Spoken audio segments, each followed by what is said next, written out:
frequently asked questions page that you can find on the Open Water platform as well.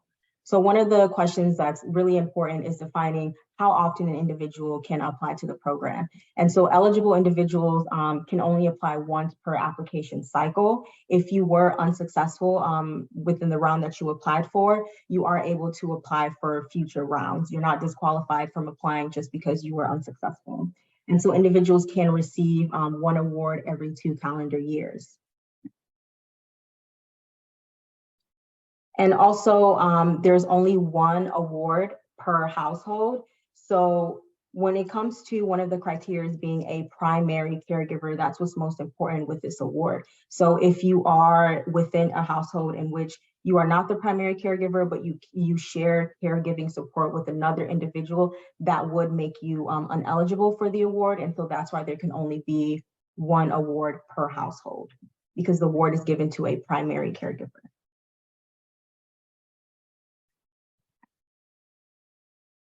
And so if you have any questions on whether or not you're able to apply outside of the application cycle, unfortunately, we only have a standard application cycle and we don't do like rolling applications for the CARES Award program.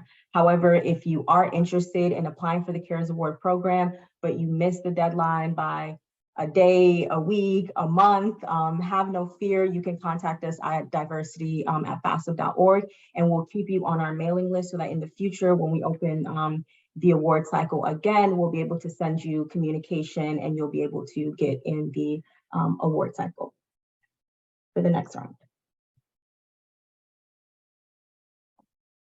And so another frequently asked question that was really important in assessing the applications is the documentation that is needed. So as I mentioned before, when you're going through your narrative, defining what your professional development goal that you're pursuing is, defining the caregiving expenses that you have and its impact on your career, it's really important to follow this FAQ and really highlight the start and end dates for the eligible expenses. So you're not limited on if the expense was in the past or if it's in the upcoming future or if it's in the immediate present. As long as you have documentation of what expenses you had that went towards professional development or impacted your professional development in any way or your caregiving responsibilities, they're eligible as long as you have the start and end dates.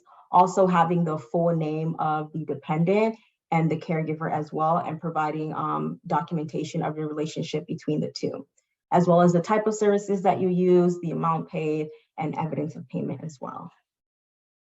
And so when it comes to the CARES Award program, what we're really seeking to do is assist individuals in pursuing opportunities that they would be hindered from if they were having to step outside of their daily caregiving routine. And so the award does not apply to the normal day-to-day expenses, but it goes towards what would be an excess for you if you were having to attend a conference that would span maybe 5 days, and then you would need an additional 3 days of caregiving that would be unaccounted for that you usually wouldn't have to take for your day-to-day routine.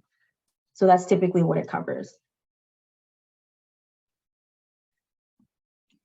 And so when it comes to dependents with typical caregiving awards, it's usually only associated with a parent and a child, and that's typically the understanding of what we have with caregiving.